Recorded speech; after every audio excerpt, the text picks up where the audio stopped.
कल की इस स्टडी में आप सभी का स्वागत है। जो भी स्टूडेंट यूपी पेट वीडियो लेखपाल की तैयारी कर रहे हैं, यूपी पुलिस की तैयारी कर रहे हैं, उनके लिए प्रैक्टिस सेट चलाई जा रही है। बाकी के प्रैक्टिस सेट आप लोगों को प्लेलिस्ट में मिल जाएंगे। आज भारतीय संविधान के कुछ महत्वपूर्ण प्रश्न लिए गए हैं, चलिए देखते हैं। पहला प्रश्न है, भारतीय संविधान में संशोधन के लिए विधेयक लाया जा सकता है। 4 ऑप्शन है, लोकसभा में, राज्यसभा में, या तो लोकसभा में या तो राज्यसभा में, भारत के सर्वोच्च न्यायालय में। राइट ऑप्शन है, या तो लोकसभा में या तो राज्यसभा में भारतीय संविधान संशोधन के लिए विधेयक लाया जा सकता है। चलिए दूसरा प्रश्न देखते हैं। किस अधिनियम के अंतर्गत प्रथम बार भारत में चुनाव के तत्व का प्रारंभ हुआ? 4 ऑप्शन है, भारतीय परिषद अधिनियम 1861, भारतीय परिषद अधिनियम 1892, भारत सरकार अधिनियम 1909, भारत सरकार अधिनियम 1919। राइट ऑप्शन है, भारतीय परिषद अधिनियम 1892। तीसरा प्रश्न देखते हैं।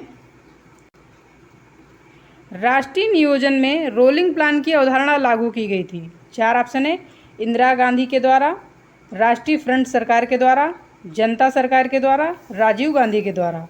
राइट ऑप्शन है, जनता सरकार के द्वारा। चौथा प्रश्न देखते हैं। बोर्ड ऑफ कंट्रोल की स्थापना किस अधिनियम के अंतर्गत की गई थी?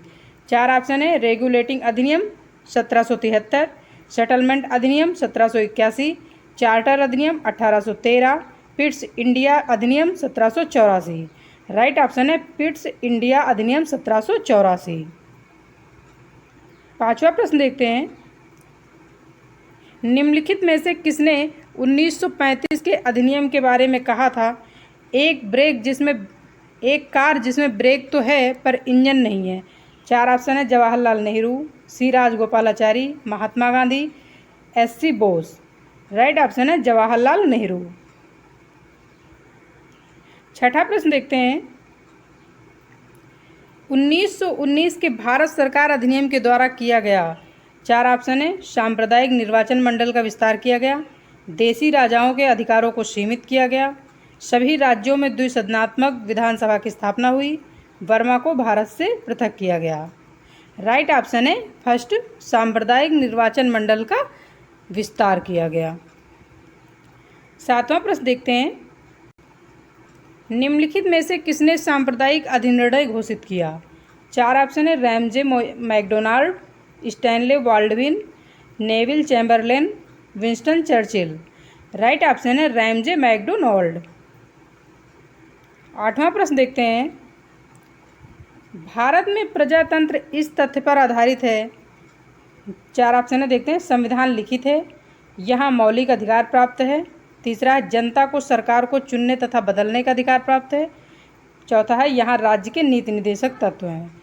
राइट ऑप्शन तीसरा है, सी, जनता को सरकार को चुनने तथा बदलने का अधिकार प्राप्त है, इसलिए इसे यहाँ प्रजातंत्र लागू है। 9वां प्रश्न देखते हैं। निम्नलिखित मौलिक अधिकारों में से कौन सा केवल भारतीय नागरिकों को ही उपलब्ध है? 4 ऑप्शन है, विधि के समक्ष समानता, अवसर की समानता, धर्म की स्वतंत्रता, शोषण के विरुद्ध अधिकार। राइट ऑप्शन है, अवसर की समानता। 10वां प्रश्न देखते हैं। राष्ट्रपति को निम्नलिखित आधार पर महाभियोग प्रक्रिया द्वारा उसके पद से हटाया जा सकता है। 4 ऑप्शन है, सिद्ध कदाचार, असमर्थता, संविधान के उल्लंघन करने पर, उपरोक्त सभी। राइट ऑप्शन है, उपरोक्त सभी। अनुच्छेद 61 के तहत जो है राष्ट्रपति पर महाभियोग लगाया जा सकता है और इस प्रक्रिया द्वारा इसको उसके पद से हटाया जा सकता है। चलिए 11वां प्रश्न देखते हैं। 1946 की अंतरिम सरकार में कार्यकारी परिषद के उपाध्यक्ष कौन थे? 4 ऑप्शन है, sir Claude Auchinleck, C.H. Bhabha, C Rajagopalachari, Jawaharlal Nehru. Right option है, जवाहरलाल नेहरू। 12वां प्रश्न देखते हैं। संविधान सभा की अल्पसंख्यकों की उप समिति के अध्यक्ष का नाम बताएं। 4 ऑप्शन है, अल्लाद कृष्णा स्वामी अय्यर, दूसरा है, B Pattabhi Sitaramayya, S.C. Mukherjee, K.M. Munshi. Right option है, S.C. मुखर्जी। 13वां प्रश्न देखते हैं। निम्नलिखित में से किसने पहले 1935 में संविधान सभा का सुझाव प्रस्तावित किया था? 4 ऑप्शन है, नेहरू जी ने, गांधी जी ने, J.P. Narayan, M.N.. Roy. Right option है एम.एन. रॉय। 14वां प्रश्न देखते हैं, भारतीय संविधान सभा में कुल कितनी महिला सदस्य थी? काफ़ी इम्पोर्टेंट प्रश्न है, चलिए देखते हैं। पहला है 12 महिलाएं थी, दूसरा 13, तीसरा 15 महिलाएं और चौथा 17 महिलाएं। राइट ऑप्शन है 15 महिलाएं सदस्य थी संविधान सभा में। 15वां प्रश्न देखते हैं, संविधान सभा के पहले अध्यक्ष कौन थे? 4 ऑप्शन है, डॉक्टर बी.आर. अम्बेडकर, डॉक्टर सच्चिदानंद सिन्हा, डॉक्टर राजेंद्र प्रसाद, उपरोक्त में से कोई नहीं। राइट ऑप्शन है डॉक्टर सच्चिदानंद सिन्हा जो है 9 दिसंबर 1946 को संविधान सभा के अस्थायी अध्यक्ष बनाए गए थे। 2 दिन बाद 11 दिसंबर 1946 को डॉक्टर राजेंद्र प्रसाद को स्थायी अध्यक्ष बना दिया गया, महज 2 दिन बाद। और 2 दिन के लिए जो पहले अध्यक्ष हैं वो हैं डॉक्टर सच्चिदानंद सिन्हा। 16वां प्रश्न देखते हैं, भारतीय संविधान के किस अनुच्छेद में निर्वाचन आयोग के लिए प्रावधान है? 4 ऑप्शन है, अनुच्छेद 324, अनुच्छेद 320, अनुच्छेद 325, अनुच्छेद 326। राइट ऑप्शन है अनुच्छेद 324 में जो है भारतीय संविधान के निर्वाचन आयोग का प्रावधान है। 17वां प्रश्न देखते हैं, पंचायती राज व्यवस्था अपनाई गई थी। 4 ऑप्शन है, लोगों को राजनीतिक जागरूकता प्रदान करने हेतु, लोकतंत्र के शक्तियों के विकेंद्रीकरण हेतु, कृषकों को शिक्षित करने हेतु, उपरोक्त में से कोई नहीं।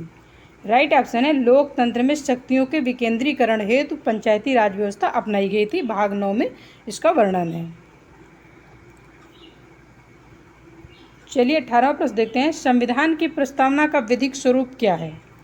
4 ऑप्शन है, यह लागू किया जा सकता है, यह लागू नहीं किया जा सकता है, विशेष परिस्थितियों में लागू किया जा सकता है, उपरोक्त में से कोई नहीं। राइट ऑप्शन है यह लागू नहीं किया जा सकता है। 19वां प्रश्न देखते हैं, भारत में नियोजित विकास का विरोध किसने किया? 4 ऑप्शन है, महात्मा गांधी जी ने, जवाहरलाल नेहरू ने, इंदिरा गांधी ने, राजीव गांधी ने। राइट ऑप्शन है महात्मा गांधी ने भारत में नियोजित विकास का विरोध किया था। 20वां प्रश्न देखते हैं, 42वें संविधान संशोधन द्वारा किस अनुच्छेद के माध्यम से श्रमिकों को प्रबंधन में भागीदारी सुनिश्चित की गई? 4 ऑप्शन है, अनुच्छेद 38, अनुच्छेद 39A, अनुच्छेद 40, अनुच्छेद 43A। राइट ऑप्शन है अनुच्छेद 43A के अंतर्गत जो है श्रमिकों की प्रबंधन में भागीदारी सुनिश्चित की गई 42वें संविधान संशोधन द्वारा। 42वां संविधान संशोधन 1976 में हुआ था, उसी के अंतर्गत जो है अनुच्छेद 43A में श्रमिकों के प्रबंधन की भागीदारी सुनिश्चित की गई। जो भी स्टूडेंट यूपी पेट की तैयारी कर रहे हैं, वीडियो लेखपाल की तैयारी कर रहे हैं, उनके लिए प्रैक्टिस सेट चलाई जा रही है। आप लोग इस प्रैक्टिस सेट को फॉलो कर सकते हैं और ऐसी जानकारी पाने के लिए इस चैनल को सब्सक्राइब करें एंड लाइक करें। धन्यवाद।